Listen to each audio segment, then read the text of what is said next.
semuanya, welcome to Podsku, podcast Semadaku. Bersama saya, Aulia Silvania Husna. Di podcast pagi kali ini, kita akan mendatangkan narasumber yang pastinya memiliki pengalaman yang luar biasa. Langsung saja yuk kita sambut.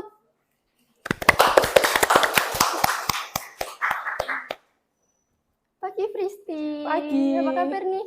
Alhamdulillah baik untuk hari ini. Pada pagi hari ini, saya akan memperkenalkan namanya Idewa Ayu Fristi Meita Dewangi. Benar ya? Benar. Beralamat di Yarung Lor sebagai pembawa baki duplikat bendera pusaka pada tanggal 17 Agustus tahun 2022. Oke. Halo Fristi. Halo. Ngomong-ngomong soal paskibraka nih, kamu tuh awalnya expect gak sih kalau bakal sampai di nasional? Nggak bakal expect sih, soalnya aku kan tahu dulu aku anaknya itu nggak mungkin dikatakan nggak serajin ini gitu, karena dulu tuh masih jadi generasi yang agak males gitu sebenarnya. Kalau boleh jujur, apalagi waktu itu kan COVID ya, jadi bener-bener gerak pun kalau misalkan diajak gitu. Terus apa yang bikin kamu akhirnya ikut seleksi? Sebenarnya waktu dulu masih mau masuk ke SMA ini, itu aku udah mikir kayaknya aku mau ikut kayak semacam ekstra yang menaungi paskibraka gitu, karena di SMP itu kan aku OSIS. Nah, di OSIS itu ada yang namanya LDK. LDK-nya itu tuh ada kayak baris berbaris. Nah, Bu Guru dan Pak Guruku yang di SMP itu bilang kalau misalkan nanti kamu di SMA coba deh kamu ikut paskibraka.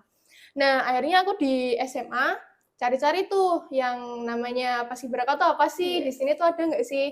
Dan aku masih inget banget dulu, kalau nggak salah pertama kali masuk di SMA 2 Kudus, aku tuh sama Pak Mitra. Lalu Pak Mitra bilang, nanti kamu masuk ini ya, ekstra paskibraka ya? Oh iya Pak, siap, boleh.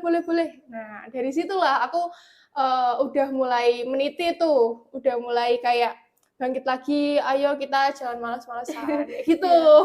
Ceritanya kayak gitu, awal mulanya. Terus apa aja yang kamu persiapin buat lolos seleksi sampai di nasional? Oke, kalau berarti kita bicara tentang seleksi ya. Kita mulai dari seleksi sekolah dulu, yang tadi aku bilang, aku nggak pernah gerak. Tiba-tiba ada seleksi sekolah itu. Waktu itu kalau nggak salah beberapa dari kakak kelas dari Basgatama itu kan muter-muter, apa sih namanya, kayak event apa sih, ekstra yang muter-muter gitu lah, aku lupa namanya. Masuk ke kelas-kelas ditanyain siapa tuh yang mau paskibraka. Nah, ya udah di kelasku itu awalnya nggak ada yang ngaco, nggak ada yang tunjuk tangan. Akhirnya ya udahlah mau nyoba dulu. Akhirnya aku tunjuk tangan. Disuruhlah itu semuanya berdiri.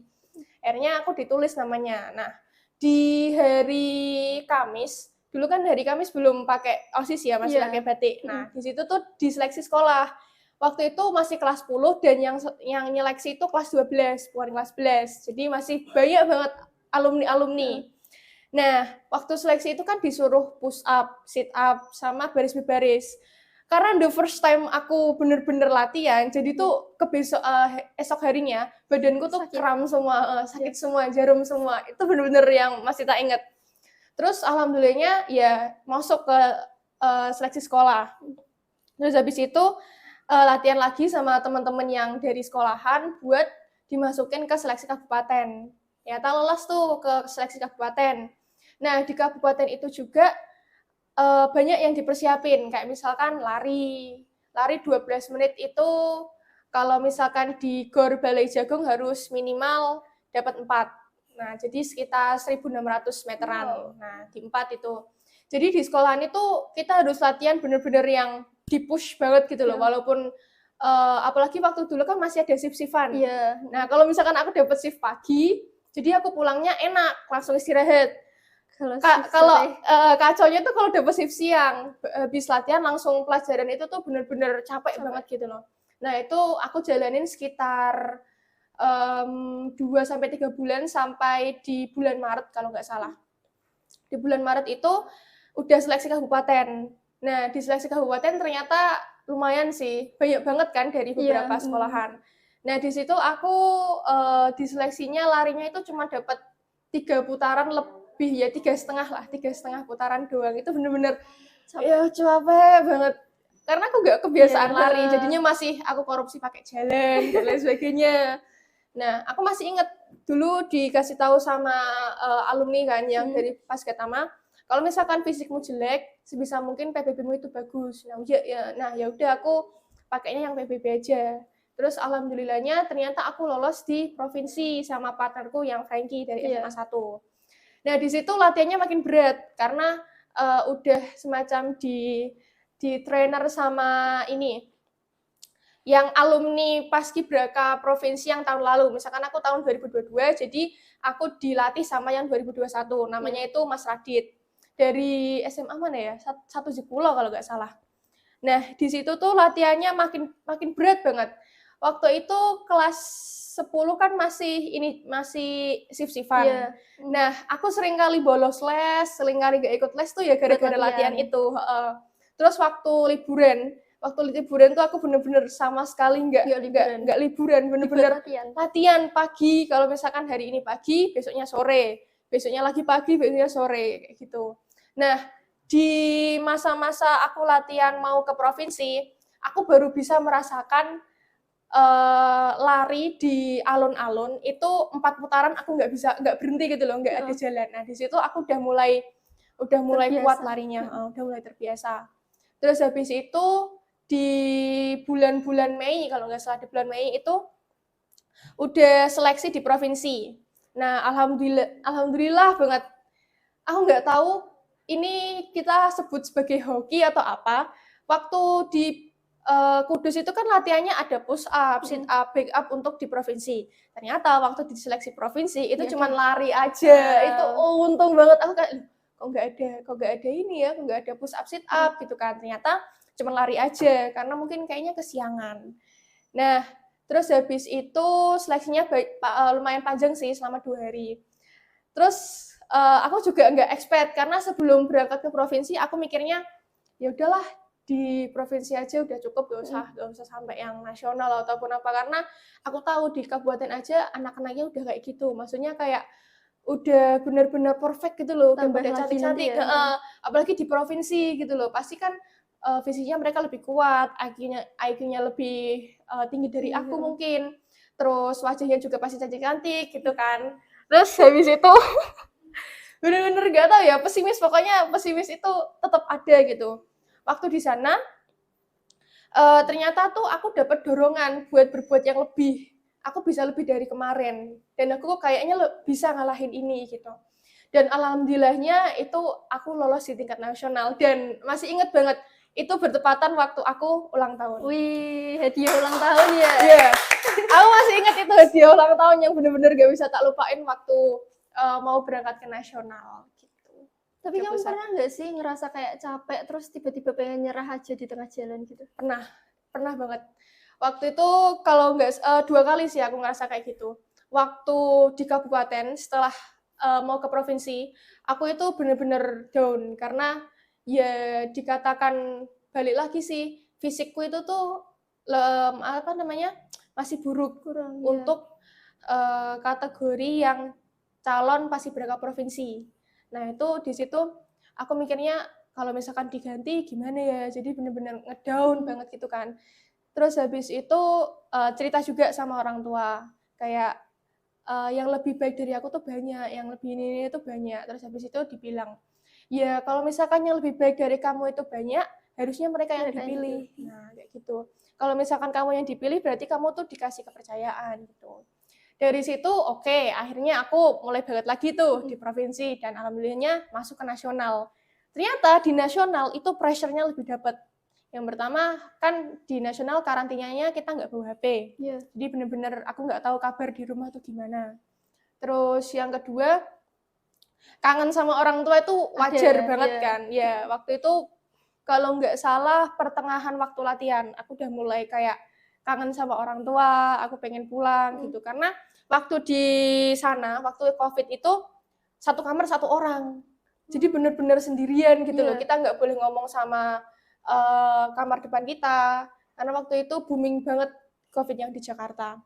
Terus habis itu kadang mau curhat ke Pamong. Pamong itu kayak semacam pembina. Itu kayak ada perasaan nggak enak gitu loh. Soalnya nanti dikira manja atau kayak gimana. Ditambah lagi ada yang namanya ya kita sebut aja beban daerah, kayak misalkan ini mungkin hal yang wajar banget sih. Kamu harus jadi pembawa baki, kamu harus jadi pasukan 8, kamu harus jadi ini itu. Waktu dulu pertama kali aku masih mikir kayak gitu, kayak aku harus jadi ini, aku harus jadi itu gitu.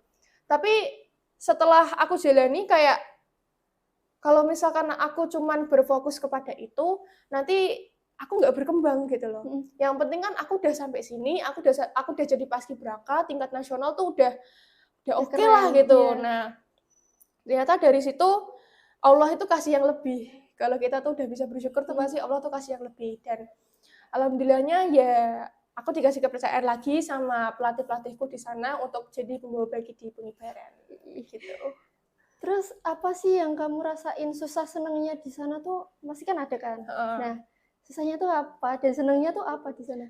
Kalau senengnya pasti aku dapat banyak ilmu. Nah, yang ilmunya itu bukan yang tentang akademik matematika atau apa itu enggak, tapi ilmu yang bisa aku jadiin perisai buat turun ke masyarakat.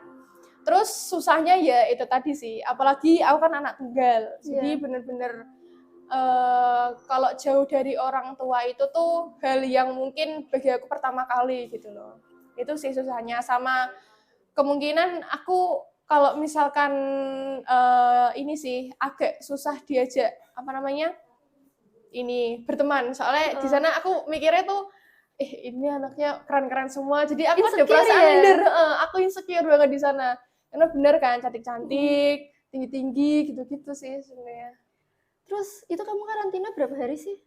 Karantina itu dari 15 Juli sampai aku pulang itu kalau nggak salah tanggal 26. Itu selama itu nggak bawa HP ya berarti? Nggak bawa HP. Wow, keren banget. Jadi bener-bener ya kangen sih sama orang tua. Terus kan pasti waktu latihan kan kamu ngerasain ada di fase-fase sibuk latihan. Nah, apa yang bikin kamu tetap konsisten antara latihan sama pelajaran? Jadi kayak manage gitu ya artinya. Kalau misalkan yang manage itu tuh sebenarnya agak susah sih waktu dulu karena aku agak kepontal-pontal, kadang nggak ngerjain tugas atau apa gitu.